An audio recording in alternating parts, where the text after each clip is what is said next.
मैं चाहती हूं कि आप श्री हरि नारायण और महादेव मेरे पुत्र का प्रारब्ध परिवर्तित कर दें, उसे देवत्व प्रदान करें।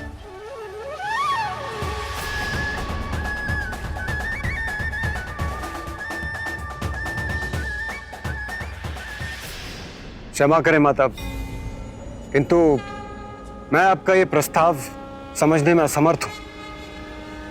क्या केवल भोलेनाथ और आपके पुत्र होने मात्र गजानन को हम देवता के पद पर स्थापित कर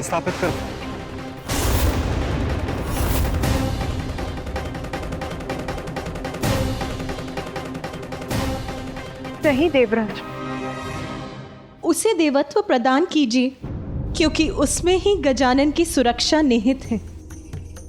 यदि देवता बनकर यज्ञ के हावेश का भाग उसे भी प्राप्त होगा तो उसे बल मिलेगा, सभी संकटों का सामना करने में सक्षम होगा, सुरक्षित रहेगा, कोई अनिष्ट उसके निकट भी फड़क नहीं सकेगा। हाँ, ये उचित है। गजानन को देवत्व प्रदान करके हम उनकी सुरक्षा को सुनिश्चित कर सकते हैं।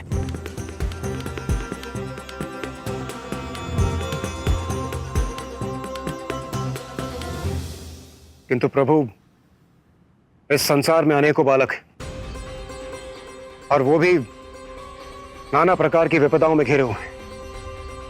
क्या हम उन्हें सुरक्षित करने मात्र उन्हें देवत्व प्रदान करते क्या ये उचित होगा?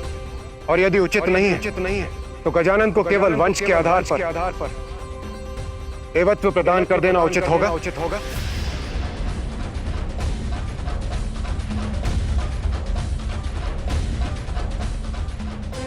मात्र माता पार्वती और भोलेनाथ का पुत्र होने कारण हम उन्हें वो पद प्रदान करते जिस पद की योग्यता प्रमाणित करने के लिए उन्होंने अब तक कुछ भी नहीं किया, जिस पद के दायित्वों की उन्हें कोई समझ नहीं।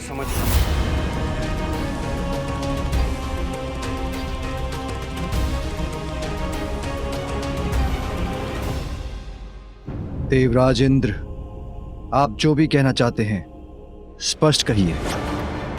बताइए हमें, आपका क्या प्रस्ताव है?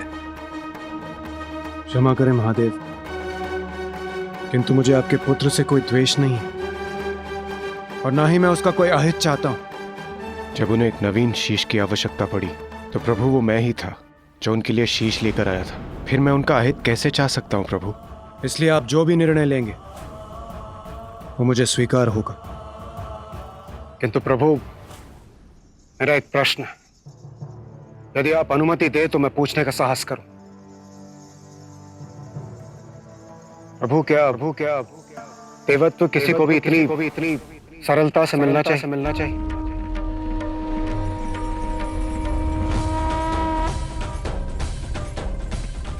देवत्व प्राप्त करने का एकमात्र कारण योग्यता प्रमाणित करने वाला कर्म होना चाहिए,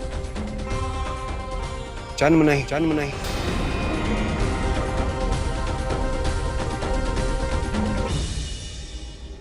यदि जन्म से ही देवत्व प्राप्त होने लगे तो कर्म की क्या महिमा रह जाएगी? देवराज उचित कह रहे हैं। देवराज उचित कह रहे हैं। देवराज उचित ही तो कह रहे हैं। देवराज उचित कह रहे हैं। आप ही बताइए महादेव, क्या मैं उचित नहीं कह रहा? गौरी, देवराज इंद्र उचित कह रहे हैं। जन्म नहीं, कर्म के आधार पर, वंश नहीं, योग्यता के आधार पर ही देवत्व प्रदान किया जा सकता है। यही उचित है। गजानन अपने कर्म से देवता बनेगा, अन्यथा नहीं। क्योंकि देवता पद के साथ तो संसार का कल्याण जुड़ा है, इसलिए जो अपने कर्मों से अपनी योग्यता प्रमाणित नहीं कर सकता उसे मात्र उसके वंश, उसके जन्म के आधार पर देवता बनाना सर्वथा अनुचित है।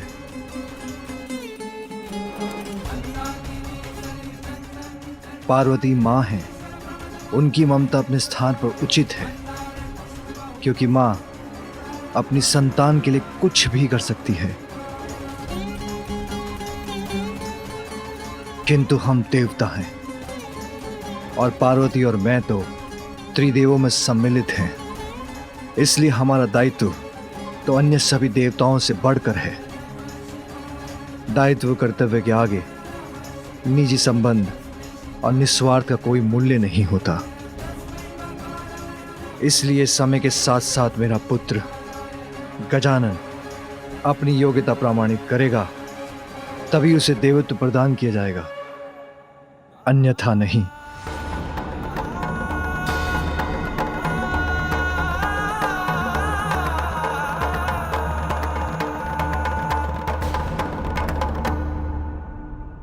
धन्य है महादेव, धन्य है आपका यह न्यायोचित निर्णय।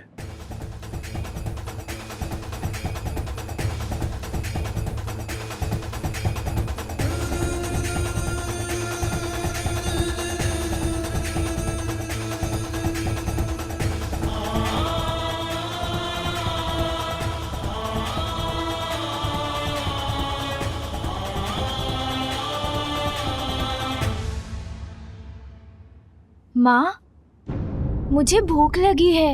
मैं बहुत भूखा हूँ माँ। अब क्या मैं कुछ भोजन कर सकता हूँ?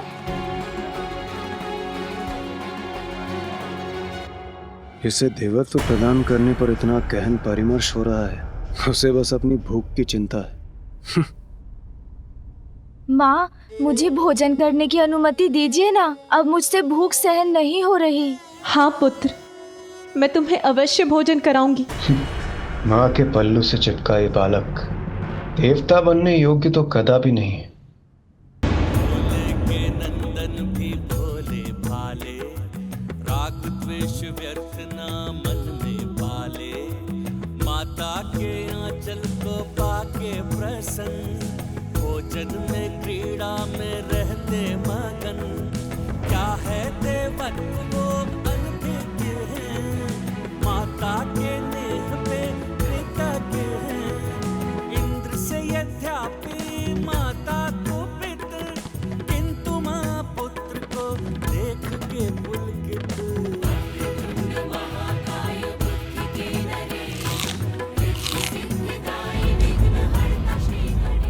आनंद, अति आनंद माँ।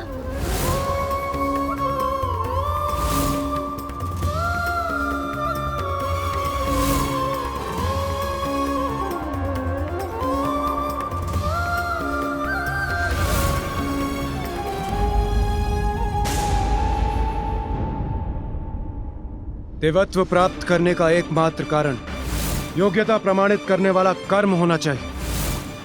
और हाँ, एक कोई थे यहाँ। ऐसा प्रतीत हुआ उन्हें देखकर जैसे वो कोई भयंकर असुर हो। देवराज इंद्र उचित कह रहे हैं। उचित। यदि यही निर्णय है आप सभी का, तो यही उचित। देवराज, उचित और अनुचित, योग्यता और अयोग्यता की बातें करते, ये जानते हुए भी कि मेरे पुत्र ने इतनी कम आयु में इतने विशाल संकटों का सामना किया।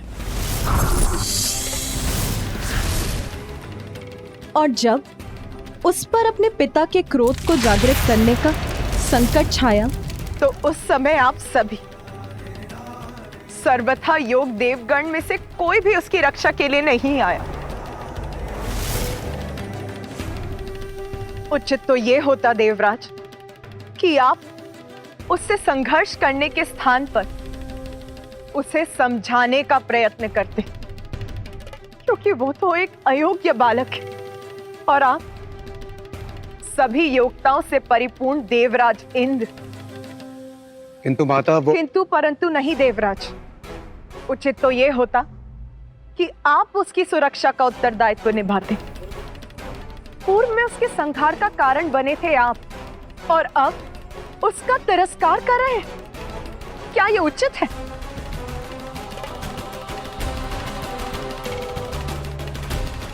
किंतु अब तो मेरे लिए आपसे कोई भी अपेक्षा करना ही अनुचित है।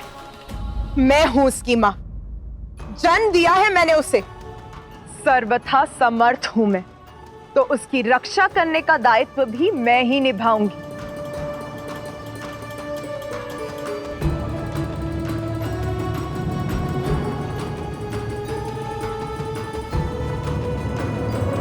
योग्यता और संस्कार जन्म से नहीं आते, कर्म से उन्हें प्राप्त करना होता है। उचित कह रही हूं ना मैं देवराज इंद्र? देवता है ना आप, और आप सभी भी। बहुत गर्व है ना आप सभी को देवता होने पर।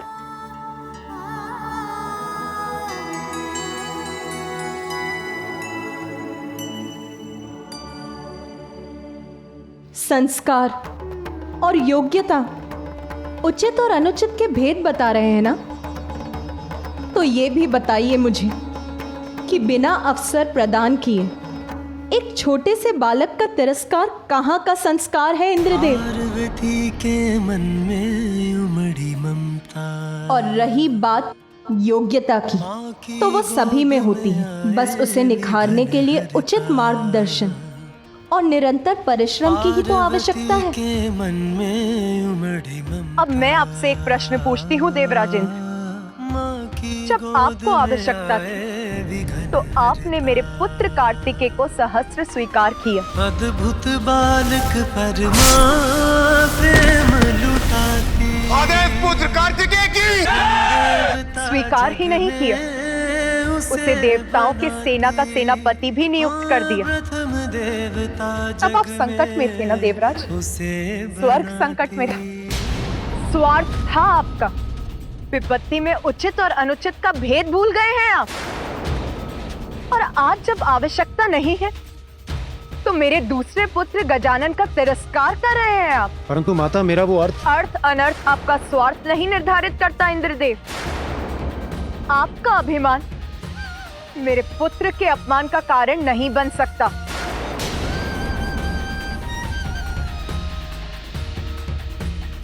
सुनिए सभी, मैं महादेव की अर्धांगिनी गजानन की माता आप सभी के समक्ष ये प्रण लेती हूं कि मैं अपनी ममता से, अपने संस्कारों से अपने पुत्र को इतना योग्य बनाऊंगी कि वो अपने कर्म से देवता ही नहीं बनेगा, अपितु आप सभी देवता उसकी पूजा करेंगे। सभी देवता उसकी पूजा करेंगे। आप सभी देवता उसकी पूजा करेंगे। और ये योग्यता वो प्राप्त करेगा अपने जन्म से नहीं, अपने कर्म से। मेरा पुत्र गजानन प्रथम पूज्य बनेगा, प्रथम पूज्य बनेगा, प्रथम पूज्य बनेगा, प्रथम पूज्य बनेगा। श्री गणेश जय विघ्न हरता। श्री गणेश जय प्रथम देवा। श्री गणेश जय विघ्न हरता। श्री गणेश जय गणेश जय गणेश जय गणेश देवा। जय गणेश जय गणेश जय गणेश देवा। सभी एकत्रित हैं यहाँ। उत्सव है तो फिर माता का व्याकुल स्वर मेरे कानों को क्यों भेद गया? महादेव प्रणाम। अब हमें जाने की अनुमति दीजिए।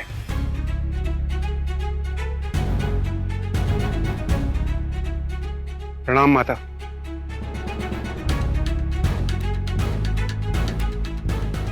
गजमुख गजानन, महादेव और माता पार्वती के पुत्र हो तुम, और ये तुम्हारा सौभाग्य है। उसी में संतुष्ट रहो। देवत्व प्राप्त करने के योग्य नहीं हो तुम।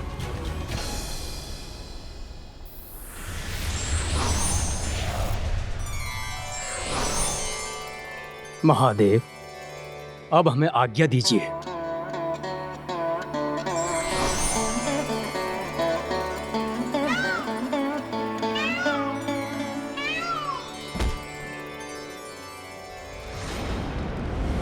पाताल स्वामिनी सिंहिका, कितना आनंद आएगा मुझे जब ये गूंज पाताल को ही नहीं अपितु समस्त संसार को ध्वनित कर देगी। आहा, मेरा राज मुकुट है ये, और ये सिंहासन भी। पाताल की सर्वे सर्वा, असुरों की रानी हूं मैं।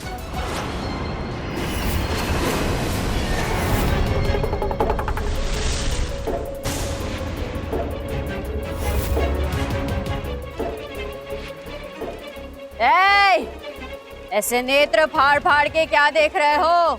झुको मेरे समक्ष, अभिवादन करो मेरा, क्योंकि आज से इस सिंहासन पर मेरा अधिकार है। मैं हूं तुम्हारी रानी, मैं सिंघिका। क्योंकि अब तक तो उस मूर्ख सिंदूरा की कैलाश यात्रा उसकी मृत्यु यात्रा बन चुकी होगी। कैलाश जाकर महादेव और देवी पार्वती के पुत्र का वध करने चला था वो, ब्रह्मदेव के श्राप को झुटलाने चला था वो। अवश्य अब तक उसका अंत हो गया होगा। इसलिए अब सिंदूरा के सिंहासन, उसके साम्राज्य और उसके कक्ष पर मेरा अधिकार है। तो जाओ, जिन ऋषि मुनियों को तुम पकड़ कर लाए हो उन्हें मेरे समक्ष मेरा भोजन बना के प्रस्तुत करो। भूख लगी है मुझे भोजन चाहिए, मुझे भोजन चाहिए, मुझे भोजन चाहिए।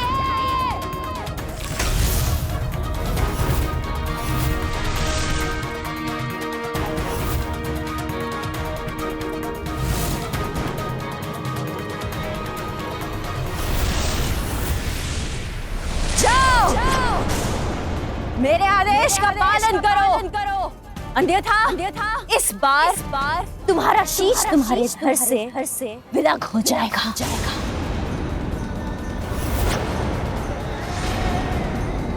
स्वामी, कुछ अनुचित तो नहीं कहा ना मैंने?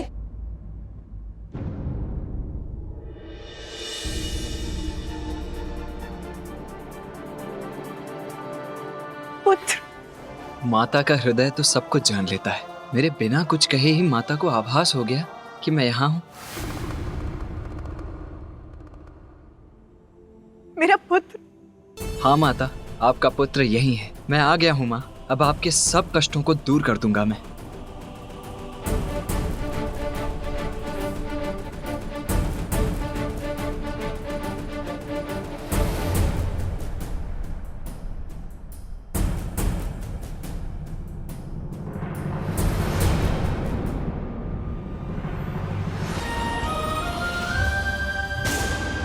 माता,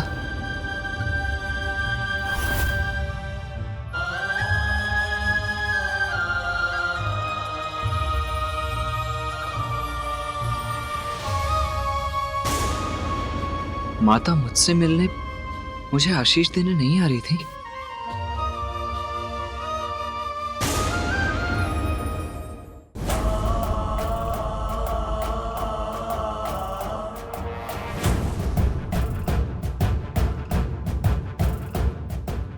का स्पर्श भी न कर सके।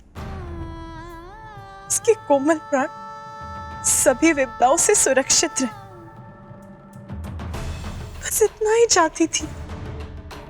माता ने मुझे देखकर भी मुझे अनदेखा कर दिया। कौन है ये जिसे मां अपना पुत्र बुला रही है? तो क्या कुछ अधिक मांग लिया मैंने, जो किसी ने भी मेरा समर्थन नहीं किया? मेरे प्रस्ताव को अस्वीकार कर दिया, मेरे पुत्र का उपहास किया, तिरस्कार किया उसका।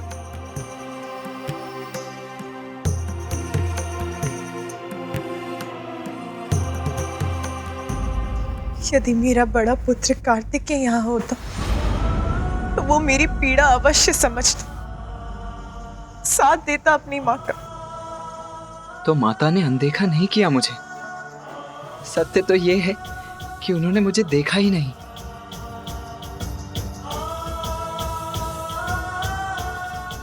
माता,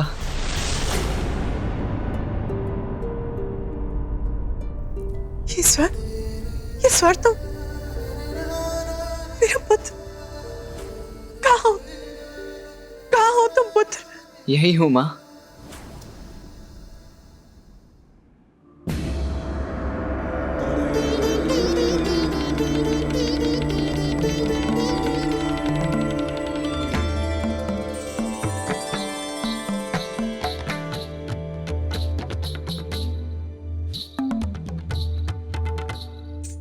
प्रणाम माता।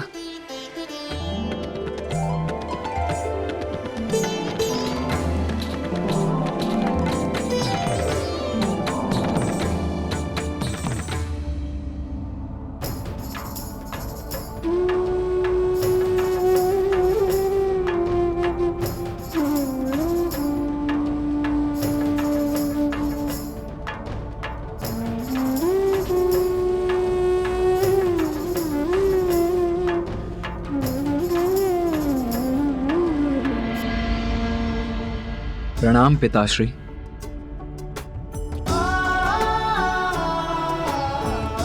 आयुष्मान भवा।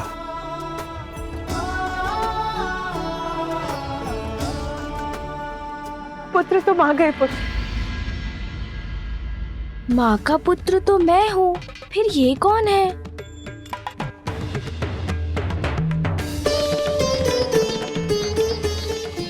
ये विचित्र गजमुख बालक कौन है और ये मेरे और माता के मध्य क्यों है? इसका हमारे परिवार से क्या संबंध?